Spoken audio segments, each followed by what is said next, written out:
Bonsoir, bonsoir. Est-ce que vous êtes prêts à voyager sans bouger de chez vous? C'est la promesse de Réunionnais du Monde, l'émission en partenariat avec Réunionnais du Monde, le site. Et ce soir, je vous emmène à Lyon, situé à 9016 km de La Réunion. Nous allons retrouver Ophélie, une jeune étudiante qui nous fait l'amitié d'être avec nous. Et vous allez voir, les études qu'elle mène sont juste admirables. Bonsoir Ophélie, comment ça va? T'as toujours le sourire? Ouais, ça va super. C'est l'été chez toi, tout va bien. Pour ceux qui ne te connaissent pas, tu nous dis d'où tu viens à La Réunion, quel âge tu as et sur quoi portent tes études? Alors du coup, moi je viens de Saint-Denis à La Réunion, j'ai 23 ans et du coup là je finis mes études en droit de l'environnement, droit public. Et quand tu ouvres tes fenêtres, quel est ton environnement?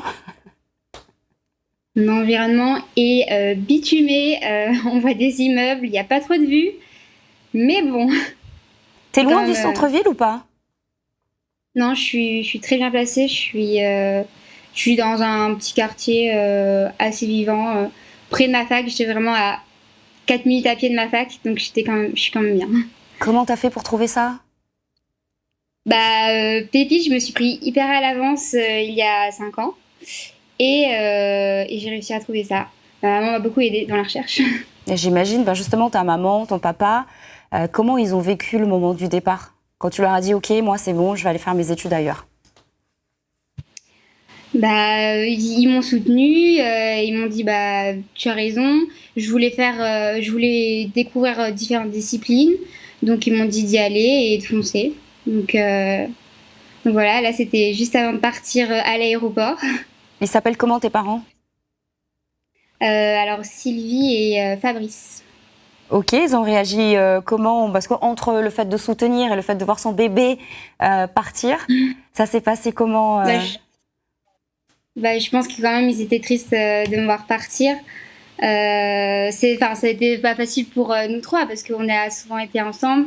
Donc c'est sûr que là on se verrait beaucoup moins. Donc ça n'a pas été facile.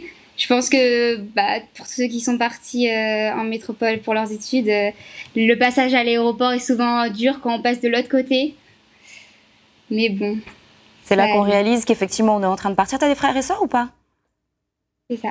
J'ai un grand frère qui était sur Lyon, donc qui faisait des études de médecine à Lyon. Donc ça faisait que j'avais quand même un bout de ma famille à Lyon quand même. Ça aide. Alors qu'est-ce que t'as ramené dans tes valises? Alors beaucoup de choses. Donc là on peut voir, c'était après le lycée.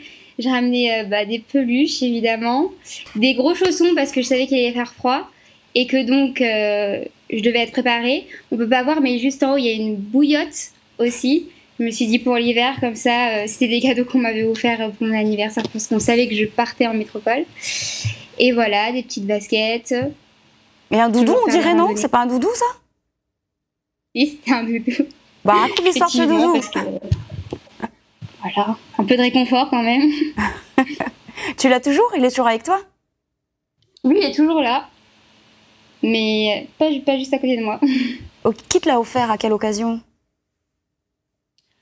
Alors ça, c'est un vieux doudou qui date de... je me souviens même plus, j'étais très petite, donc je pourrais pas te dire là.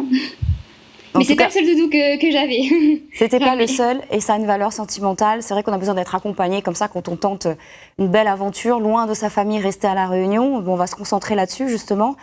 Tu as laissé qui? Alors, je sais que ton grand frère donc était à Lyon. T'as laissé tes parents, t'as laissé qui?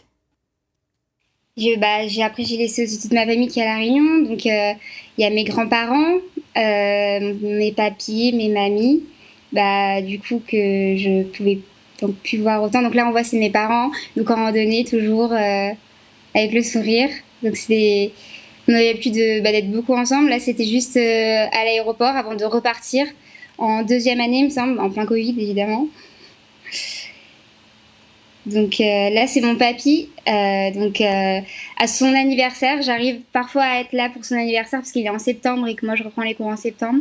Donc j'aime bien essayer d'être là pour son anniversaire et du coup, c'est ça. Je reviens en métropole, je peux pas aller voir. Là, c'est ma mamie et Jean-Yves, du coup, mes grands-parents aussi, qui habitent du coup à la plaine et du coup, qu'ils étaient descendus pour me voir avant de repartir. voilà, que j'adore aussi, qui me manque beaucoup. Là, c'est ma mamie du coup du côté de mon papa, mamie Suzelle. Pareil, elle habite pas loin de chez mes parents, donc je peux la voir je passe à pied la voir. Et du coup, c'est sûr que en étant en métropole, je peux moins les voir. Mais quand j'y retourne, je fais le plein de famille donc voilà. C'est vrai que la relation entre les grands-parents et les petits-enfants, elle est quand même très particulière. Et c'est important de garder ce lien. Qu'est-ce que tu as ramené comme souvenir de la Réunion?